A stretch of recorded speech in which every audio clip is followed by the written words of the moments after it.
Assalamualaikum warahmatullahi wabarakatuh. Ashamarka kune jirtu hordoftoota diidaatu ani aliyeedha as deebi'ee dhufee jira sagantaa bira sagantaa afaan Oromoo fi Ingiliffaa qabadhee dhufee jira. Egaa namoota chaanaalii kanaaf haaraa taatan ana dhufu baga dhuftan isiniin jedhee jira. Diidaatiyuu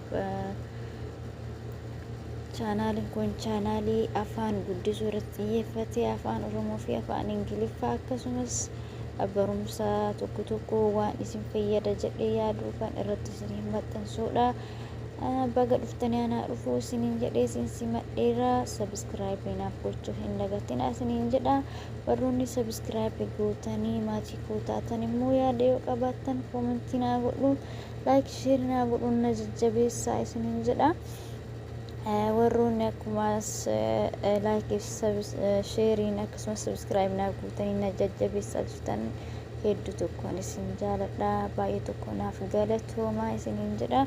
Egaa har'a sagantaa kutaa 16ffaadha. Viidiyoon kun viidiyoo 16ffaadha. Viidiyoo 16ffaa duratti kaniin hojjedhe viidiyoo tokko haga 5 jechuu tokko haga 15 jechuudha. Description box jalan isiniif kaayaa playlist hidheen jira waan ta'eef playlist kun bakka kana argattu. Playlistiin kun bakka playlist jedhu kana argattu, asii argattu.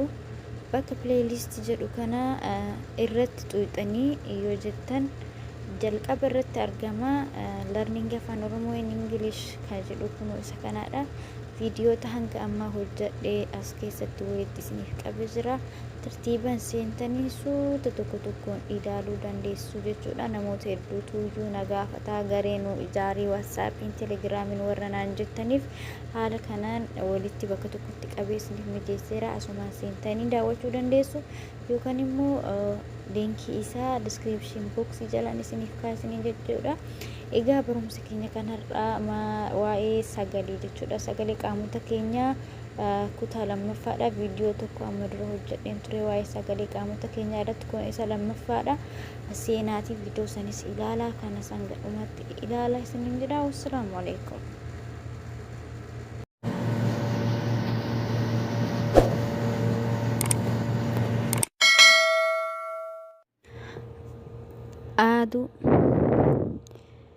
Aaduu yookaan immoo booyuu. Namni yeroo dhukkube jechuudha. Mataa naa dhukkubu, garaa naa dhukkubu, bakkumti nama dhukkube yoo nama dhukkube aaduu maal jennaan Ingiliffaanii groaning. Qufa'uu. Namni qufaan qabe sagalee nama qufaan qabe jechuudha. Namni yeroo qufa'u Ingiliffaan cough jennaan jechuudha. Qufa'uun afaan Ingiliffaan cough. Kan biraa hafuura baafachuu. Hafuura namni dadhabe tokko jechuudha. Yeroo jedhu hafuura haala saniin baafachuun afaan Ingiliffaan maal jedhama? Sigh. Hafuura baafachuu sigh. Kan biraa yeroo waan ho'aa dhuynu jechuudha. Sagalee yeroo waan ho'aa dhuynu buna haa ta'uu shaayii yeroo dhuynu nama hundaa miti, namni tokko tokko yeroo dhugu godha wal xuuxee isa san maal jennaani? Slurp.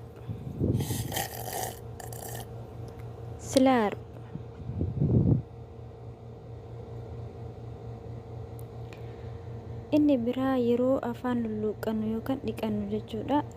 Bishaan jechuudha. Fakkeenyaaf saamunaan yeroo dhiqannu irra caala jechuudha. Akkas hojjennee sagalee yeroo dhageessisu jechuudha. Maal jennaani? Gaargal.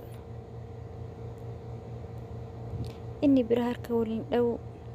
Harka waliin dha'uun afaan Ingiliffaan clap jedhama. Fakkeenyaaf namni yoo clap your hands siin jedhe harka dhayii jechuudha. Harka waliin dhayuun maal jedhama afaan Ingiliffaan?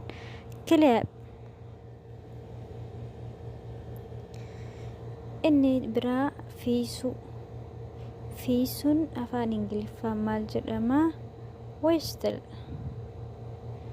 Fiisuu whistle. Whistle kana namoonni yeroo nama waamuuf illee itti fayyadaman gargaaraman hin jiru. Yeroo tapha garagaraa yeroo itti gargaaramanis ni jiru jechuudha. Sagalee baay'ee bareedduudha. Afuufuun waallee dhaamsuuf waallee qabsiisuuf ni fayyada. Fakkeenyaaf akka suuraa irratti ilaaltan kana irratti shaamaa dhaamsaa jirti jechuudha. Shaamaa keekaarraa dhaamsaa jirti. Ammoo afuufuu kana qilleensa waan tokko qilleensa itti guutuuf illee afuufuu dandeenya. Fakkeenyaaf baalloon afuufuu dandeenya, ibidda qabsiisuuf afuufuu dandeenya, dhaamsuufis ni afuufna jechuudha. Afuufuun bilaa